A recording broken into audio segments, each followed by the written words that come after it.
தமிழராட்சி பார்த்துட்டு இருக்க எல்லாருக்குமே வணக்கம். சீமான் அவர்கள் சமீபத்தில் அவரோட வேட்புமனு தாக்கல் செய்யும் போது அவருக்கு சொத்து எவ்வளோன்னு பார்த்தீங்கன்னா கிட்டத்தட்ட எஸ்பிஐ பேங்க்ல இன்னும் இஎம்ஐ கட்டிட்டு இருக்காரு அண்ணன் சீமான் அவர்கள் அப்படின்றது ஒன்று இருக்கு. அந்த அளவுக்கு கடன் வச்சு ஒரு அரசியல்வாதியா சீமான் அவர்கள் வாழ்ந்துட்டு இருக்காரு அப்படின்றது ஒன்று இருக்கு. அது மட்டும் இல்லாம சீமான் அவர்களுக்கு அசையா சொத்துக்கள் எதுவுமே கிடையாது அப்படின்றது சீமான் அவர்கள் அதில் காமிச்சிருக்காரு அப்படின்றது ஒன்று இருக்கு. இந்த நிலையில சீமான் அவர்களுக்கு அப்ப எங்கிருந்து தான் பணம் வருது அப்படின்ற போது சீமான் அவர்கள் திறநிலையில் தான் பணம் வருது அப்படின்றது எல்லாருக்குமே தெரியும். அது மட்டும் இல்லாம இப்போ ஒரு காணொலி பயங்கர ட்ரெண்டிங் போயிட்டு இருக்கு. அதுல என்ன இருக்கு அப்படின்னு பாத்தீங்கன்னா சீமானவர்களுக்கு ஒரு குழந்தை 2 குழந்தைகள் ஒரு காசு சேர்த்து வச்சிருக்காங்க.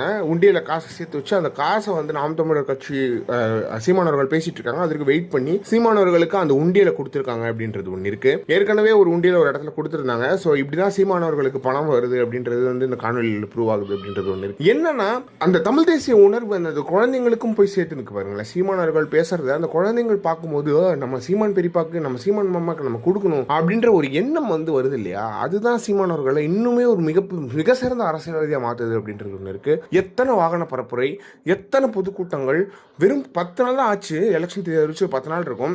எனக்கு தெரிஞ்சு டெய்லி பொதுக்கூட்டம் பேசியிருக்காரு அண்ணன் சீமான் அவர்கள். கிட்டத்தட்ட ஒரு 11-12 பொதுக்கூட்டங்கள், வாகன பரப்புரை டெய்லி 3 பரப்புரைன்னு வச்சுக்கோங்க. 30 வாகன பரப்புரை பண்ணியிருக்காரு. இன்னும் கோயம்புத்தூர் தான் வந்திருக்காரு, கொங்கு சைடு தான் பண்ணிட்டு இருக்காரு சீமான் அவர்கள். இந்த பக்கம் திருத்தணி ஆரம்பிச்சு கொங்கு வரைக்கும் முடிச்சிருக்காரு அப்படின்றது ஒன்று இருக்கு. இன்னும் மதுரை, அதுக்கப்புறம் இந்த பக்கம் பார்த்தீங்கன்னா ராமநாதபுரம், அவர் காரைக்குடி, அவர் தொகுதி இருக்கு, இன்னும் எவ்வளவோ தொகுதிகள் இருக்கு, கன்னியாகுமரி சைட்லாம் இருக்கு. இது எல்லாத்தையும் கவர் பண்ணணும் சீமானவர்கள் அப்படின்றது ஒன்று இருக்கு. எனவே இந்த காணொலி பத்தி என்ன நினைக்கிறீங்க அப்படின்றது மறக்காம சொல்லுங்க.